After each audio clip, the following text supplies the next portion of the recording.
Welcome back to my grammar tips YouTube channel. দেখো আজকের voice চেঞ্জের ক্লাস 6 নাম্বার ক্লাস। আজকে একটু অন্য ধরনের ভয়েস চেঞ্জ আমরা শিখব। প্রথমে কি আছে, ভার্বস অফ সেন্সেস। কিছু ভার্ব আছে যেগুলো যেমন হেল্প, মেক, লেট ইত্যাদি থাকলে কেমন ভাবে ভয়েস চেঞ্জ হয় সেটা আমরা দেখব। আসলে হেল্প, মেক আমরা পজিটিভ ভার্ব হিসাবে জেনে এসেছি। পজিটিভ ভার্ব কেমন হয়? পজিটিভ ভার্ব হচ্ছে যখন ভার্বের ক্রিয়া যখন অন্য কাউকে দিয়ে কাজ করিয়ে নেয়। একটা ভার্ব তো থাকে, ওই ভার্বটা অর্থ পূরণ করে না, আর একটা ভার্বের সহযোগিতা নেয়। আমি করি বা আমি কাউকে দিয়ে কাজটা করিয়ে নিই, হ্যাঁ, এই অর্থে কিন্তু পজিটিভ ভার্ব হয়। এই বাক্যটা দেখি, they made me do it. They made me do it মানে আমাকে দিয়ে তারা কাজটা করিয়ে নিয়েছে। দেখো, they made me do it, they made me do it. আর কি হয় এখানে, ডু যেরকম ভাবে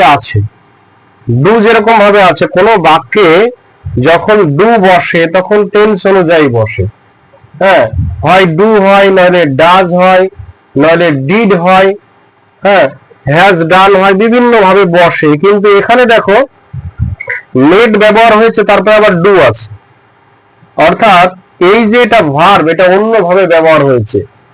এই ভার্বের আগে কিন্তু একটা ইনফিনিটিভ আছে, সেটা দেয়ার ইনফিনিটিভের মতন। দ্বিতীয় বাক্যটা দেখি, দে স হিম লিভ। দে স হিম লিভ মানে দে স হিম লিভ, তারা দেখেছিল, তাকে যেতে দেখেছিল। এই যে লিভ হয় টু লিভ বা লিভিং, হ্যাঁ, এরকম থাকে, কিন্তু এইটা একটু ভিন্ন ধর্মের কিন্তু হয়েছে। অর্থাৎ এই বাক্যগুলোতে, এমন ধরনের বাক্যগুলোতে অ্যাক্টিভ ভয়েসে কি হবে, ইনফিনিটিভ থাকবে না। অ্যাক্টিভ ভয়েসে ইনফিনিটিভ থাকবে না, কিন্তু প্যাসিভ ভয়েসে ফুল ইনফিনিটিভ হবে। প্যাসিভ ভয়েসে কিন্তু ফুল ইনফিনিটিভ হবে। They made me do it, voice চেঞ্জটা কি হবে, এটা আই ধরে নেব। I was made. দেখো এই যে ডু এর আগে টু ছিল না, এটা ডু করে দিলাম, টু ডু করে দিলাম। I was made to do it.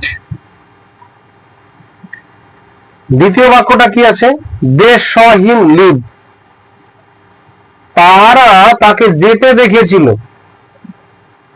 তাহলে বাক্যটা যেহেতু পাস্ট ইনডিফিনিটি আছে আগেকার সেন্টেন্সের মতন, তাহলে পাস্ট ইনডিফিনিটের এস ভি2 অবজেক্ট অ্যাক্টিভ, প্যাসিভে অবজেক্ট ওয়াজ আর ভি3 বাই সাবজেক্ট, এটা সূত্র তো জানা সকলে। তাহলে অবজেক্ট ওয়াজ আর এর দিলাম, হিম আছে তাই কি করলাম, হি, পাস্ট আছে তাই কি করলাম, ওয়াজ সিন করে দিলাম, হি ওয়াজ সিন।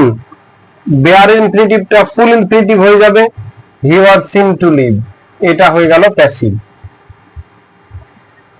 আর যদি এমন ধরনের যে ভার্বস অফ সেন্সের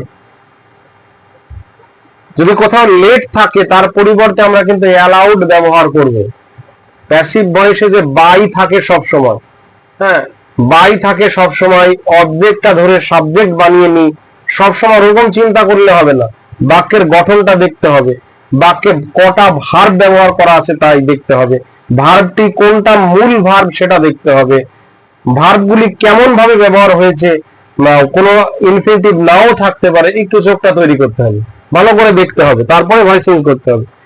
সব প্যাসিভ ভয়েসেই যে বাই থাকবে তার কোনো মানে নেই।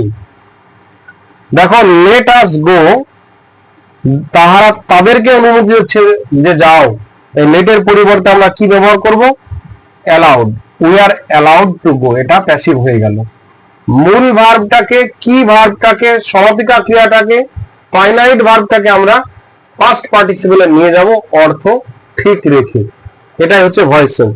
তাহলে যখনই এই ভার্ব অফ সেন্স থাকবে, একটু ভালো করে ভেবে দেখতে হবে যে সেখানে কটা ভার্ব আছে। যদি দেয়ার ইনফিনিটিভ থাকে প্যাসিভ করার সময় সেই ভার্বের বেয়ার ইনফিনিটিভের জায়গায় ফুল ইনফিনিটিভ অর্থাৎ ভার্বের আগে টু ব্যবহার আমরা করব, যেমন এইগুলোতে করলাম। রুল নাম্বার 7 কি বলছে? রুল নাম্বার 7 আলোচনা করব। অনেক ভার্ব আছে যেগুলো বাক্যের মধ্যে ওপিনিয়ন বোঝায়। অনেক ভার্ব আছে যে বাক্যের মধ্যে ওপিনিয়ন বোঝায়। ভার্বের দ্বারাই তো সমস্ত কিছু বলা হয়। ভার্ব একটা বিশালই গুরুত্বপূর্ণ ভূমিকা পালন করে। হ্যাঁ, দেখো কোন ধরনের ওপিনিয়ন বোঝাবে ভার্বগুলো? সে, থিংক, এক্সপেক্ট আশা করা, দেখো মতামত দেওয়ার মতন একটা ব্যাপার। হ্যাঁ, no, believe, understand, consider, fine বলছে এই ভার্বগুলো ওপিনিয়ন বোঝায়। যদি এই ধরনের ভার্ব থেকে থাকে say, think, expect, know, believe, understand, consider, find, এই ভার্বগুলো থেকে থাকে, ভয়েস চেঞ্জ করার সময় একটু আমরা সতর্ক হয়ে যাব। এই ভার্বগুলো যখনই ব্যবহার হয় বাক্যে তখন দেখতে পাবো যে মানে কি বলবো, ডাইট্রানজিটিভ যেরকম হয় না, যে দুটো অবজেক্ট থাকে, দুটো করে অবজেক্ট আছে। বাক্যের অর্থটা একটু বুঝতে হবে। দুটো করে অবজেক্ট আছে, আবার কোন কোন বাক্যে ওই অবজেক্টের জায়গায় কি করব দেখতে পাওয়া যাবে ফলোড বাই সেন্টেন্স, মানে ভার্বের পরে অবজেক্ট যেটা হবে সেটা দেখতে পাবো যেটা একটা সেন্টেন্সের স্ট্রাকচারে আছে। দেখি বাক্যগুলো।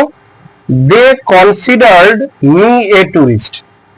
They considered me a tourist, তাহারা বিবেচনা করেছিল আমাকে টুরিস্ট। তারা আমাকে দেখে ভাবলো যে আমি একজন টুরিস্ট।